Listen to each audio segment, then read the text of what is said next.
Hi everyone, welcome back to my channel. তো আজকে চলে গেছিলাম একটু শপিং করতে। তো তার আগে একটু মিয়ামরে ঢুকেছিলাম, ওখানে গিয়ে একটু স্যান্ডউইচ আর চিকেন স্প্রিং রোল খেলাম। খেয়ে দিয়ে ওখান থেকে একটু পেস্ট্রি নিয়ে ওখান থেকে বেরিয়ে গেলাম আর চলে গেলাম সাউথ সিটিতে। গিয়ে দেখছিলাম তো সাউথ সিটিতে বিশাল সেল দিচ্ছে, প্রায় প্রত্যেকটা ব্র্যান্ডেই সেল দিচ্ছিল। কিন্তু ক্রক্সে তেমন কিছু সেল দেখলাম না। ডেভিড ওখানে গিয়ে একটু ক্রক্স আর নাইকিতে গিয়ে একটু স্যান্ডেল দেখছিল, বাট আলটিমেটলি কনফিউজড হয়ে কিছুই নেয়নি। তো তারপর ওখান থেকে আমি চলে গেছিলাম একটু ডাব্লুতে, ওখানে গিয়ে একটু এথনিক ওয়্যারগুলো দেখছিলাম। এখানে এথনিক ওয়্যার মোটামুটি ছিল, তেমন কিছু ভালো ছিল না। দু একটা ভালো লাগছিল, তেমন এরকম নয় যে বেশ ভালো কালেকশন আছে এরকম বলতে পারবো না।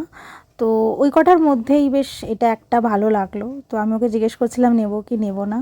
তারপরে ওখান থেকে চলে গেলাম একটু ওয়াচ দেখতে, অনেক কালেকশন ছিল, বাট আলটিমেটলি আমার যে হাতটা রিস্টটা ভীষণ পাতলা, যার জন্য না বেশিরভাগ ওয়াচই কেমন একটা দেখতে লাগছিলো, বা একটু যে তুমি স্ট্যাক করে পরবে ব্রেসলেট দিয়ে ঠিক ভালো লাগছিল না। দু একটা ভালো লাগছিলো, বাট তেমন কিছু ভালো লাগছিল না। তো তারপরে চলে গেলাম একটুখানি প্যান্টালুন্সে ঢুকলাম, ওখানে গিয়ে লং কোটগুলো একটু ট্রাই করছিলাম। বাট যেটা ভালো লাগছিলো ফিটটা, তার কালার ভালো লাগছিল না, যার কালার ভালো লাগছে তার ফিট ভালো লাগছে না।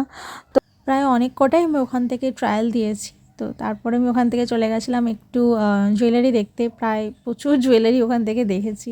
তো কী কিনেছি আলটিমেটলি আমি নেক্সট ভিডিওতে শেয়ার করব। তো তার জন্য দেখতে হলে লাইক করবে, সাবস্ক্রাইব করবে। Till then take care, by.